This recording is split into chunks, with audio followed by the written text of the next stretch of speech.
Épître aux Hébreux, chapitre 12. Nous donc aussi, puisque nous sommes environnés d'une si grande nuée de témoins, rejetons tout fardeau, et le péché qui nous enveloppe si facilement, et courons avec persévérance dans la carrière qui nous est ouverte, ayant les regards sur Jésus, le chef et le consommateur de la foi, qui en vue de la joie qui lui était réservée, a souffert la croix, méprisé l'ignominie, et s'est assis à la droite du trône de Dieu.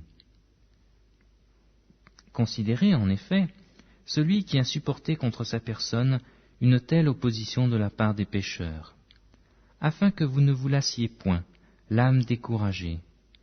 Vous n'avez pas encore résisté jusqu'au sang, en luttant contre le péché, et vous avez oublié l'exhortation qui vous est adressée comme à des fils. Mon fils, ne méprise pas le châtiment du Seigneur, et ne perds pas courage lorsqu'il te reprend. Car le Seigneur châtie celui qu'il aime, et il frappe de la verge tous ceux qu'il reconnaît pour ses fils. Supportez le châtiment, c'est comme des fils que Dieu vous traite, car quel est le fils qu'un père ne châtie pas? Mais si vous êtes exempts du châtiment auquel tous ont part, vous êtes donc des enfants illégitimes, et non des fils.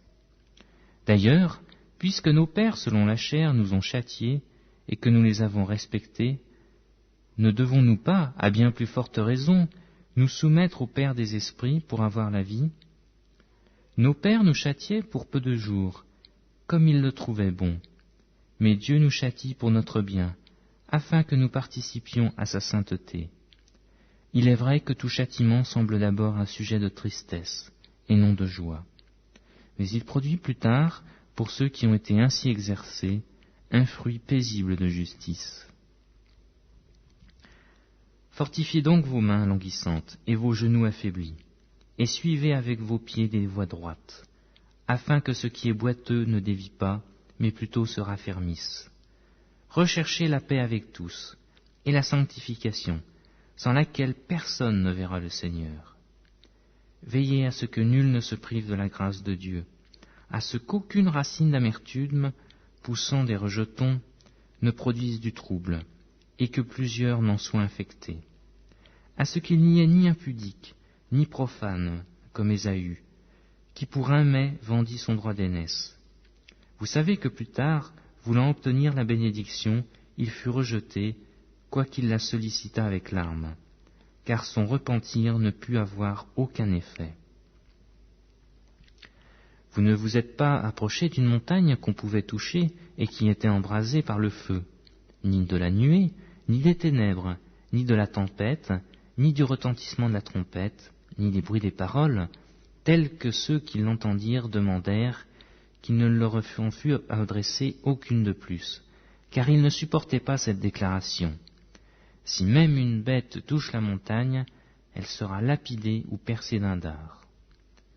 Et ce spectacle était si terrible que Moïse dit « Je suis épouvanté et tout tremblant. Mais vous, vous êtes approchés de la montagne de Sion, de la cité du Dieu vivant, à Jérusalem céleste, des myriades qui forment le cœur des anges, de l'assemblée des premiers-nés inscrits dans les cieux, du juge qui est le Dieu de tous, des esprits des juges parvenus à la perfection, de Jésus qui est le médiateur de la nouvelle alliance, et du sang de l'aspersion qui parle mieux que celui d'Abel.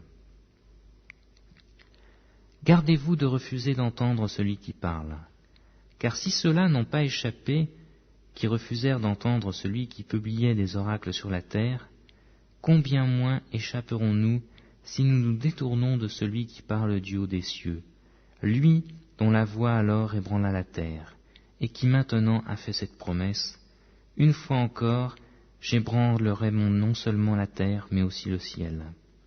Ces mots, une fois encore, indiquent le changement des choses ébranlées, comme étant créées, afin que les choses inébranlables subsistent.